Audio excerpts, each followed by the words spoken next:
চিংড়ি ছাড়া আজকে চিংড়ি ভাজি করব। আসসালামু আলাইকুম, welcome back to my channel Antu cooking video. বরাবরের মতন আমার চ্যানেলের তরফ থেকে সবাইকে জানাচ্ছি স্বাগতম।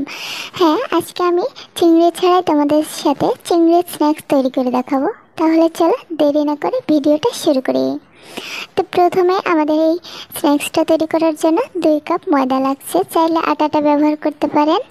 আর এখানে আমি 1 চা চামচ লবণ, 1/2 চা চামচ কালো জিরা আর দিয়ে দিয়েছি 1 টেবিল পরিমাণে রান্নার রেগুলার তেল আর 1 চা চামচ চিনি। এটাকে দেখো ভালো করে হাত দিয়ে মেখে নিচ্ছি।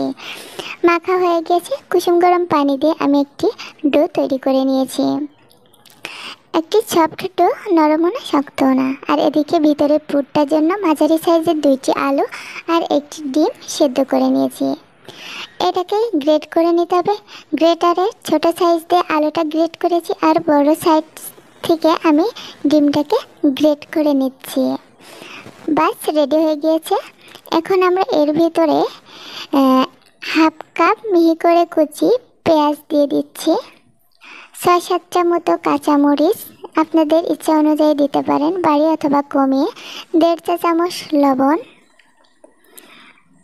আর দিয়ে দিচ্ছি ভাজা জিরার গুঁড়া 1/4 চা চামচ, 1 চা চামচ লাল মরিচের গুঁড়া দিয়ে দিয়েছি আর 1 চা চামচ দিচ্ছি ধনিয়া গুঁড়া।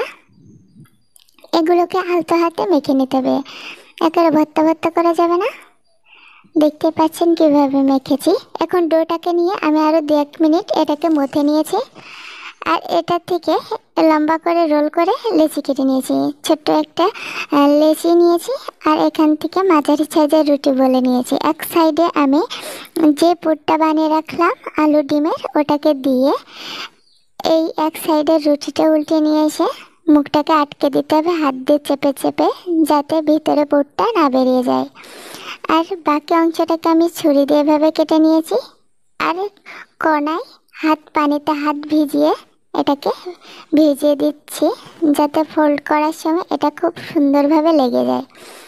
2 পাশের থেকে 2টা আমি এভাবে উঠিয়ে মুখে লাগিয়ে নিচ্ছি, তাহলে ভালো হবে। এখন হাত দিয়ে আলতো হাতে এটাকে ফোল্ড করে নিতে হবে।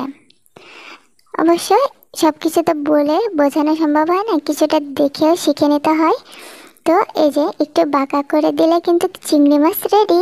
তো আমি এভাবেই কিন্তু সবগুলো রেডি করে নিয়েছি।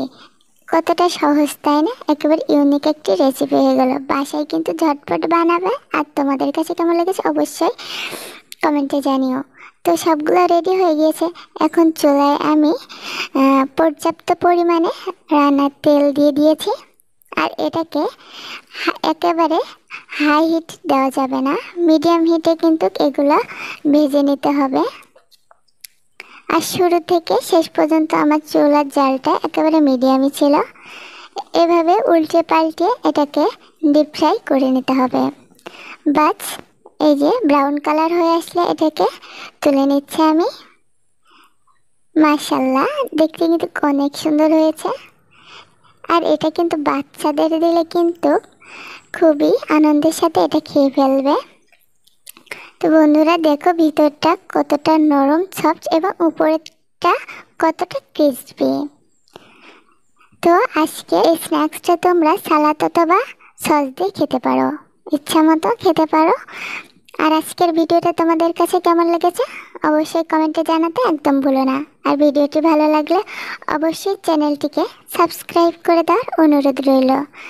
আর পাশের বেল আইকনটি প্রেস করে রাখো নতুন নতুন ভিডিও সবার আগে পেতে। ধন্যবাদ।